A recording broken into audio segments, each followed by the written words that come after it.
Ազգային գաղափարախոսություն։ Մեր քաղաքական գործիչների երևի կեսը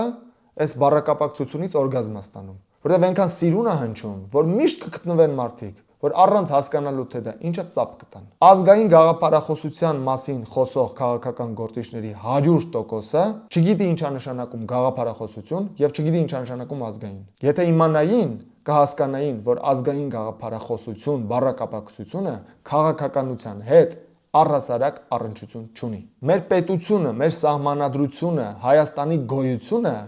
ազգային գաղափարախոսության իրացումն է։ Ազգային գաղափարախոսությունը հետևյալն է. ով ենք մենք, որտեղից ենք գալիս եւ ուր ենք գնում։ Այս հարցի պատասխանը մենք տվել ենք դեռևս հազարավոր տարիներ առաջ։ Մենք նոր ազգ չենք, որ ազգային գաղափարախոսություն արծարծենք։ Դա մեզ համար անցած էտապ է։ Մեր ինքնությունը հին է, մեր պետականությունը հին է, մեր լեզուն հին է, մեր գիրը հին է, մեր թարգմանչական արվեստը հին է, մենք գիտենք թե մենք ով ենք։ Մենք Մաշտոցի, Խորենացու, Դավիթ Անախտի եւ մեր մյուս մեծությունների ժառանգներն ենք։ Մենք գիտենք օրինակ, որ Սայաթ-Նովան կամ Եղիշե Չարենցը կապված են միջնադարյան մեր գրականության հետ։ Ավետ Տերտերյանի երաժշտությունը կապված է մեր միջնադարյան եկեղեցական, ասենք, շարականների հետ։ Մինասի կերպարվեստը կապված է մանրանկարչության հետ։ Եվ մենք հայերս այդ ամբողջ ժառանգության կրողներն ենք։ Եվ մենք ստեղծել ենք պետություն, որպեսզի պահպանենք, զարգացնենք մեր արժեքները եւ հարատևենք։ Ահա ազգային գաղափարախոսությունը։ Քաղաքական պայքարը, քաղաքական գաղափարախոսությունները ոչ թե ազգային գաղափարախոսության մասին են, որի շուրջ կա կատարյալ համաձայնություն, որտեղ եթե չլներ, չլինի պետություն,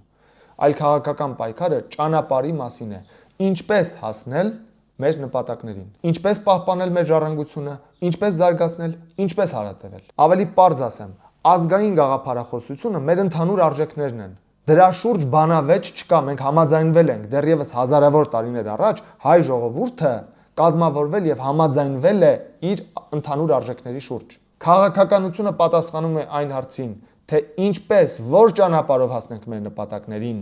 որի շուրջ կա համաձայնություն։ Ճանապարհի մասին է խոսքը։ Ոնց ենք կառավարվում, ում հետ ենք կռվում, ում հետ ենք բարեկամանում, ինչի վրա ենք ավելի շատ փող ծախսում, ինչի վրա ենք խնայում։ Ահա քաղաքականության արծարծած հարցերը։ Երբ քաղաքական ուժը գալիս է եւ քաղաքական հարցերի մասին խոսելու փոխարեն խոսում է ազգային գաղափարախոսությունից, նշանակում է, որ դուք գործ ունեք քաղաքականությունից հեռու, տրամաբանությունից հեռու, բառերի իմաստը չհասկացող զանգվածի հետ։ Ուղղակի սիրուն բառը լսել են ասում են էլի ազգային գաղափարախոսություն, որտեղ միշտ գիտեն ծափտվող լինելու է։ Մի հայտնի ներկայացում կա Կարփ Խաչվանյանի, կոչվում է Սերը աստղերի տակ, երբ պահեստապետը պիտի պրոֆեսոր ձևանա։ Ու պրոֆեսոր ձևանալու համար գեղեցիկ բառեր է ասում, առանց հասկանալու, ասում է աստրոնոմիա, գաստրոնոմիա, աստղադիտարան, ավետարան, հասկանում եք։